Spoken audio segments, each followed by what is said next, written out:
Assalamualaikum warahmatullahi wabarakatuh. Waalaikumsalam warahmatullahi wabarakatuh. Kembali lagi di podcast Riau 46 di episode keempat yang pastinya kita bakalan ngobrolin ya hari ini tentang rokok ilegal, guys. Betul. Ya. Dan apa sih rokok ilegal? Mungkin Kak Kenneth lebih tahu mungkin. Ya, nanti mungkin kita akan ngobrol-ngobrol dengan Kepala Kantor Wilayah Bea Cukai Jabar, Jawa Barat begitu. Ibu Vinari Manan. Vinari Manan. Kumaha damang, Bu? Alhamdulillah. Alhamdulillah. Sehat ya, Bu ya? Saya Bu. Nah, harus sehat, Bu. Gejim Bu gimana, Bu? Gejim? bukan rahasia. Nggak apa-apa, Bu. Nah, ini kan ngomongin tadi udah di-spill juga ngomongin tentang rokok ilegal. Nah, ini gimana, Bu, rokok ilegal di Jawa Barat, Bu? Nah, Secara aturan Cara aja aturannya dulu seperti gimana, apa Bu? tuh? Banyak sekarang. iya. Sekarang rokok ilegal itu apa gitu Nah, ya? ya, Rokok boleh. ilegal itu rokok yang kan dibuatnya pasti di pabrik, iya kan? Nah, yang keluar dari pabrik terus tidak dilekati pita cukai. Oke. Nah, itu berarti ilegal. Karena kalau sudah keluar dari pabrik, dia harusnya udah bayar cukai. Nah, Jadi sekarang itu banyak yang ilegal itu karena berarti bisa jadi tidak dilekati pita cukainya. Itu yang paling banyak. Nah, itu namanya ilegal. Atau Ibu cenaka di itu tuh karena kamera. dilekati pita cukai palsu gitu. Jadi tidak dilekati pita cukai atau dilekati pita cukai palsu itu semuanya ilegal. Oke. Keluar dari pabrik itu harus bayar cukai. Jadi kalau nggak bayar cukai berarti yang beredar itu ilegal. Oke. Berarti itu pabrikan ya, Bu nya? Kalau rokok ilegal. Iya, jadi bisa SKM itu kan Kenapa manis sigaret, dong, Bu, SKM? kretek mesin, bisa juga tangan. Gitu, ada SKM, Oke. ada SKT. Kan Oke. tetap kalau udah keluar dia tetap harus bayar cukai. Jadi Oke. setiap perusahaan itu punya NPPBKC. Jadi Apa itu, nomor Bu? pokok pengusaha izin dari cukainya itu. Oh. Bisa untuk setiap perusahaan rokok tuh harus ada izinnya. Gitu. Oke. Itu sejak kapan sih, Bu, kalau untuk maraknya rokok ilegal itu? Sebetulnya kalau dibilang untuk maraknya ya memang kalau kita lihat mungkin 3 tahun terakhir ini cukup marak ya rokok ilegal. Nah, kenapa banyak rokok ilegal? Nah, itu kan memang jadi pembahasan dan diskusi baik itu di pemerintah juga masyarakat karena memang rokok ilegal ini kan sangat memberikan dampak kemana-mana. Gitu ya kan. Merugikan negara juga ya. Pasti. Seperti itu ini yang nih. pertama. Seperti ini saya dapat ini juga kerugian potensial negara sampai di tahun 2024 ini 97,81 triliun. Ya. Iya, Ya. itu nasional. Nasional. Jadi memang dari tahun 2023 sampai tahun 2025 rokok ilegal khususnya di Jawa Barat ya, itu juga meningkat terus. Jadi pada tahun 2023 itu kita bisa melakukan penindakan sampai 52 juta batang. Kemudian pada tahun 2024 itu sampai 61 juta batang. Dan sekarang 2025 sampai September kita itu sudah menindak 61,7 juta batang. Jadi kita masih ada bulan September nih, masih Oktober, November, Desember pasti akan Makin naik. makin tinggi. Itu namanya 61,7 juta batang.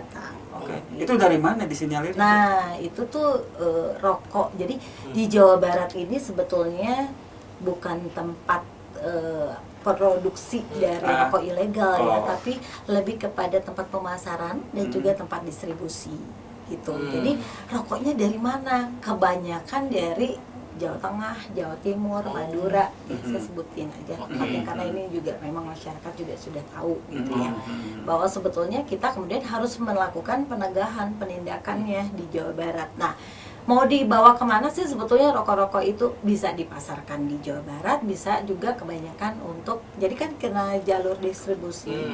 Jadi dia untuk ke Sumatera, ke Kalimantan, dan ke pulau-pulau lainnya. Jadi itu melalui Jawa Barat. Oke. Potensial mungkin ya, Bu ya, kalau untuk Jawa Barat ya. Jadi Jawa Barat itu memang daerah pemasaran dan jalur distribusi.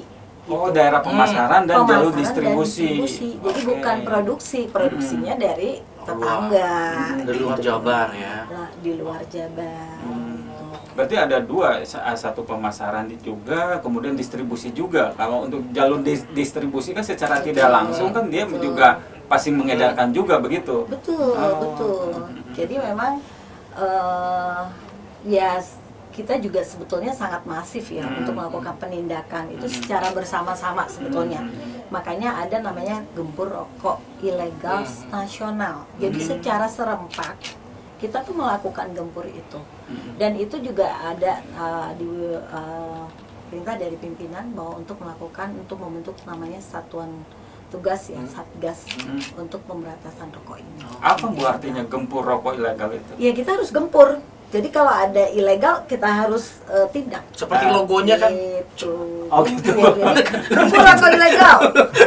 Ibu, kalau tadi kan ya Jawa Barat sebagai pemasaran, daerah pemasaran juga sebagai jalur distribusi. Berarti kan kalau begitu kan ada lalu lintas yang menjadi area mereka yang dilewati seperti itu. Itu dari Bea Cukai kenapa nggak istilahnya nggak ada pintu gerbang atau untuk pengamanan dari jalur lalu lintasnya itu? Nggak ada pintu gerbang kan yang namanya pemeriksaan maksudnya itu seperti itu. Iya, sekarang gini beda prinsipnya dengan barang misalnya orang yang datang dari luar negeri ke Indonesia. Itu pasti melalui bandara. Betul. Di bandara ada gerbangnya, Betul. dijaga sama Bea Cukai. Kalau rokok ilegal yang dari Jawa Tengah, sekarang mobil aja berapa juta mobil melintas, gerbangnya ada berapa juta gerbang gitu loh kan. Kebayang tiap mobil yang berhenti. Kita tidak menunggu di gerbang-gerbang yang jutaan itu, tapi kita melakukan koordinasi dan kegerakan intelijen. Jadi info intelijen itu yang kita peroleh, kemudian kita lakukan penegakan. Jadi di mana nih tempatnya, posisinya, lokasinya? Pertama, jadi pengawasan dan penindakan seperti itu. Jadi dia melintas, kita udah tahu nih, dia bawa dari sekian, jam sekian, pakai mobil sekian, kita tindak satu. Kemudian juga kita melakukan operasi pasar. Jadi barang-barang ini kan juga tadi dipasarkan juga di Jawa Barat. Masuk juga di warung, toko gitu loh, banyak yang toko-toko kecil, warung-warung kecil itu. Nah, mereka juga kadang ada yang menjual rokok ilegal, apalagi terutama di daerah-daerah kabupaten. Gitu ya, paling banyak ya dibanding kota ya. Banyak Bu, warung kayak gitu. Iya, di warung-warung gitu. Nah, makanya itu kita melakukan operasi pasar namanya. Kalau yang ini juga namanya operasi pasar, tapi mereka melintas kan. Jadi yang banyak kita tegah itu sekarang justru yang melintas. Karena kalau yang kita operasi pasar di toko atau di warung-warung itu kan dapatnya dikit. Karena mereka itu mungkin naruhnya di situ. Iya, betul. Tapi kalau yang melintas kita bisa negah satu truk. Isinya tuh sampai jutaan batang rokok. Sekali kita tegah. Jadi memang kita kemudian kayaknya hulunya nih yang harus kita beresin. Jadi jangan cuma dihilir aja. Kadang-kadang kan si warung itu cuman ya udah namanya juga ada keuntungan dan pendapatan, kenapa enggak mungkin mereka begitu ya. Nanti kita ngomongin edukasinya juga.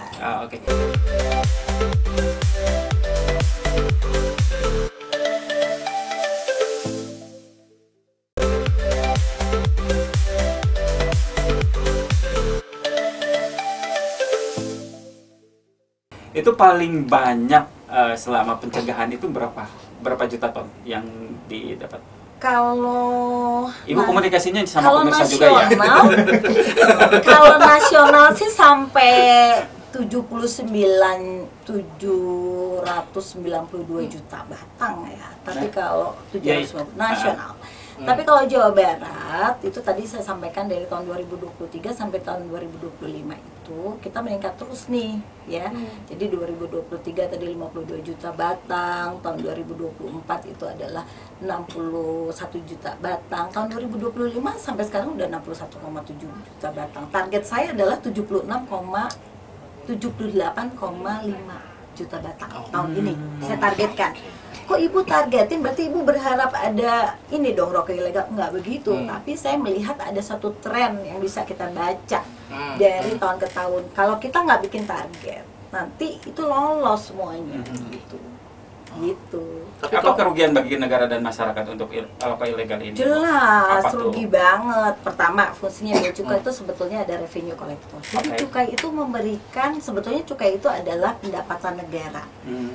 98% penerimaan dari Jawa Barat itu adalah dari cukai hasil tembakau. Sisanya dari minuman mengandung etil alkohol dan kemudian juga etil alkohol. Sedikit sekali bea keluar dan sisanya bea masuk. Jadi penerimaan kita 98% ini tergantung sekali pada cukai hasil tembakau, dan itu kemudian makanya penerimaan atau APBD Jawa Barat itu ya sangat tergantung pada sebetulnya cukai hasil tembakau juga, PAD-nya, PAD atau dana transfernya, ya, dana bagi hasil itu sangat tergantung sekali pada pendapatan cukai. Jadi kalau kita cukainya menurun, itu sangat mempengaruhi penerimaan dana bagi hasilnya daerah Jawa Barat. Gitu. Makanya kita harus bersama-sama nih. Jadi Jawa Barat juga, oh itu bukan tugasnya bea cukai aja, tapi kita ada tugas bersama karena ya mereka Jawa Barat ini kan cukai ini kan lumayan banyak ya, gitu. Karena penerimaan kita targetnya itu tahun ini adalah 30 triliun. 30 triliun itu kemudian 10%-nya akan mengalir ke daerah. Jadi kalau 10% itu adalah 3 triliun, padahal targetnya daerah adalah 4 triliun, ini kan berarti harus 40 triliun supaya dapat 10%-nya 4 triliun. Nah targetnya Jawa Barat tuh 4 triliun sebetulnya. Tapi kita sekarang ini aja 3 triliun aja, 30 triliun aja agak sulit. Karena banyaknya rokok ilegal, salah satunya gitu. Kalau menurut kami sih salah satu yang membuat kemudian penerimaan cukai ini jadi merosot, mungkin karena ada peredaran rokok ilegal. Karena rokok-rokok ini kan berarti tidak membayar cukai gitu. Nah ini juga yang kemudian mengganggu industri-industri rokok yang legal. Ibu kalau Sampai aku lupa. Oke, Ibu kalau misalkan ini kan itu barang yang sudah dicegahnya itu kan berupa barangnya Ibu ya? Berupa barangnya. Terus kalau misalkan pernah nggak kalau bea cukai itu langsung menindak ke produsennya langsung begitu, seperti itu? Oh iya. Jadi terutama di daerah Jawa Tengah dan Jawa Timur, bahkan di Madura, ya ketika kita operasi pasar itu termasuk kepada di mana kita tahu ada pabrik yang ilegal. Mesin-mesinnya kita tegah semua, kita segel semua, kita angkat semua, sehingga bahkan jadi mereka supaya tidak bisa produksi. Kalau sekarang yang saya lakukan adalah sebetulnya lebih dihilir, karena tadi yang saya sampaikan kita bukan di tempat produksi, kita di tempat tidaknya di tempat pemasaran yang udah di ujung. Jadi yang harus ditindak sebenarnya lebih banyak kita harus sama-sama tuh gempur di tempat produksi. Iya, produsennya betul. Iya, cuman kan memang kita ya namanya orang ilegal kan pasti nggak terang-terangan. Kalau punya yang ilegal kan nggak kemudian saya buka loh pabrik ilegal di sini, pasti gampang negahnya gitu ya. Ini Bu ada yang nanya Bu di WhatsApp. Penasaran dari Gun katanya di Ciwastra. Di Cikutra. Penasaran apa bedanya antara cukai rokok resmi dan sama cukai rokok ilegal? Terus konteks peraturan perpajakan di Indonesia seperti apa? Terus bagaimana pemerintah Indonesia menangani peredaran rokok ilegal dan juga dampaknya terhadap penerimaan negara sektor cukai? Itu gimana? Panjang banget pertanyaannya. Diborong Bu. Sebagian udah dijelasin sebetulnya. Yang pertama adalah apa bedanya cukai yang resmi dan cukai tidak resmi. Kayaknya cukai harus resmi. Kalau tidak resmi ya ilegal. Dia nggak bayar cukai gitu loh. Kalau tapi bisa juga tadi ya. Misalnya contohnya gini. Yang namanya rokok ilegal itu satu, rokok yang polos tidak dilekati pita cukai, sama sekali dia nggak bayar cukai, atau dia bayar cukai tapi kurang.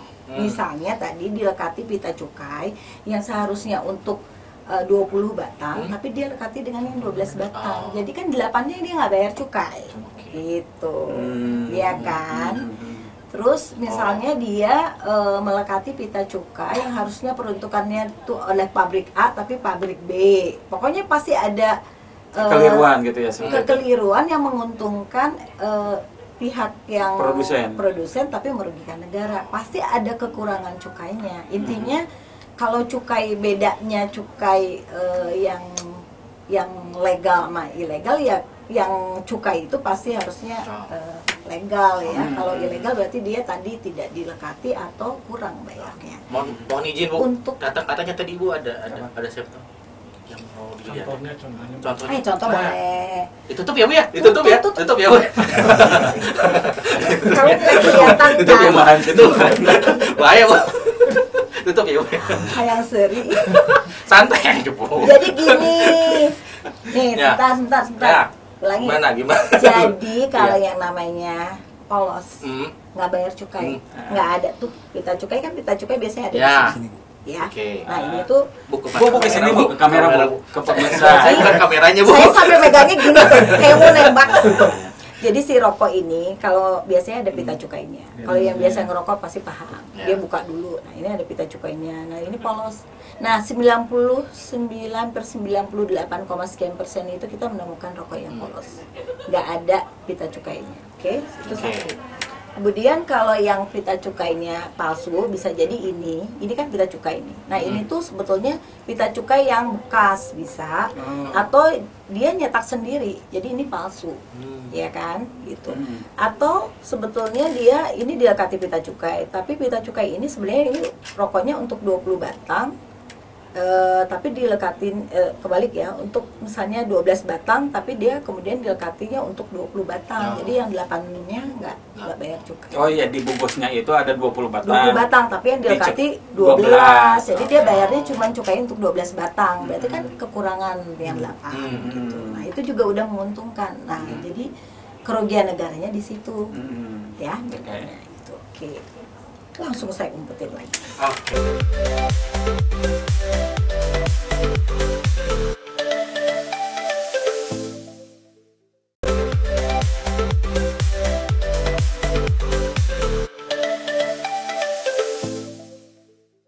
Ini gimana pemerintah menangani peredaran rokok ilegal? Oh iya, udah tadi. Ya. Ya, kita menanganinya bersama-sama sebetulnya dengan pemerintah daerah dan juga dengan aparat penegak hukum lainnya, ada TNI, polisi gitu ya.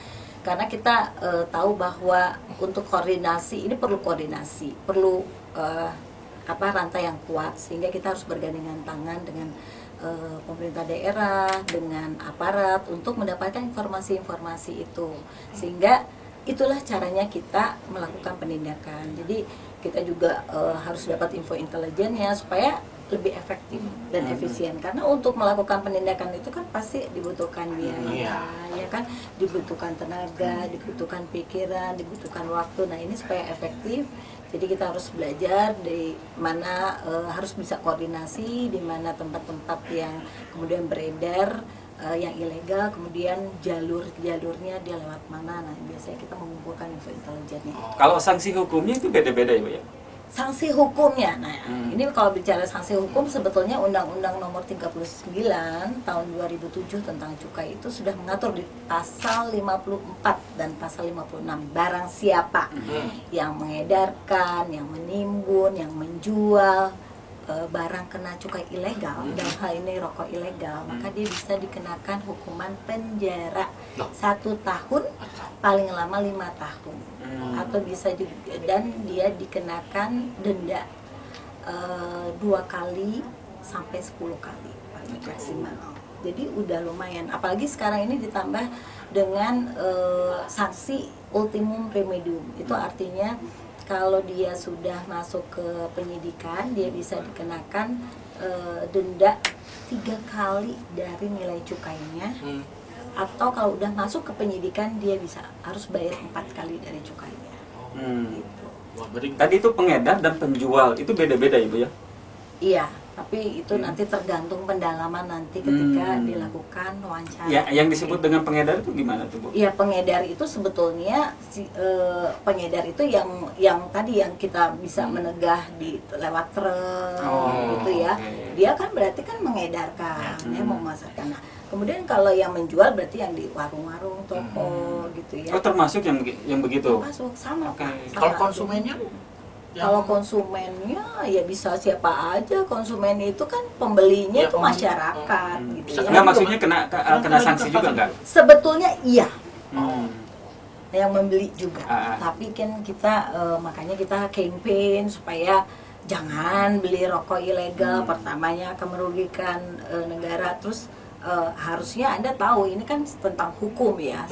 Semua undang-undang itu harusnya dipahami. Ya, mungkin karena tadi itu tinggi dari 2022 Ibu ya, 50 kalau nggak salah 50, kemudian 2003 itu juga naik lagi, 2023, 2024 juga naik lagi karena ada konsumennya. Benar nggak? Betul. Dan konsumen merasa gini kan. Biasanya saya beli rokok mungkin 30.000 udah saya udah oke gitu. Kemudian naik 32.000, 35.000 sampai ketika 40.000 lebih kok akhirnya terjadi switching. Gitu ya. Saya melihat, kami menganalisisnya begitu.